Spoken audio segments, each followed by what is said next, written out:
तर चला आज रसरशीत असा आवळ्याचा मोरावळा बनवूयात। दोन प्रकारे मी बनवलेले आहेत, एक फोडीचा आणि एक अख्खा। तर सर्वात आधी आवळे स्वच्छ धुवून घ्यायचे, त्यानंतर गॅसवरती पाणी तापायला ठेवायचं आणि चाळणीमध्ये हे 7-8 मिनिटासाठी उकळण्यासाठी ठेवून द्यायचं। छान असे ते शिजतात। तर बघा याला असे क्रॅक पडलेले दिसतात, तर ओळखून जायचं हे चांगले शिजलेले आहे। थोडेसे थंड होऊ द्यायचे आणि हातानेच अशा फोडी करून घ्यायच्या। आता पाक तयार करायला घ्यायचा। यासाठी आपण जेवढा आवळा घेतलाय ना तेवढीच साखर घ्यायची। जर सपोज अर्धा किलो असेल तर अर्धा किलो साखर घ्यायची। आता साखर भिजेल एवढंच पाणी घालायचं आणि साखर थोडी विरघळून घ्यायची आणि त्यानंतर याच्यामध्ये आवळ्याच्या फोडी घालून घ्यायच्या, व्यवस्थित एकत्रित करून घ्यायचं आणि जवळजवळ हे अर्ध्या तासासाठी शिजत घालून ठेवायचं। तर कमी गॅसवरतीच हे शिजत ठेवायचं, फुल गॅस करायचं नाही। थोडंसं मधून मधून त्याला हलवत राहायचं। त्यानंतर याच्यामध्ये थोडी टेस्टसाठी वेलची पूड घालायची, थोडी दालचिनीचा तुकडा घातला तरी छान टेस्ट येते।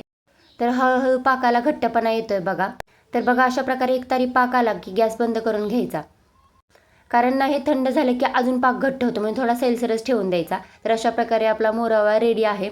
खरंच खूप छान होतो हा, जेवढा जास्त दिवस राहील ना तेवढा अजून चांगला मुरतो। तर या उन्हाळ्यात ही रेसिपी नक्की ट्राय करा।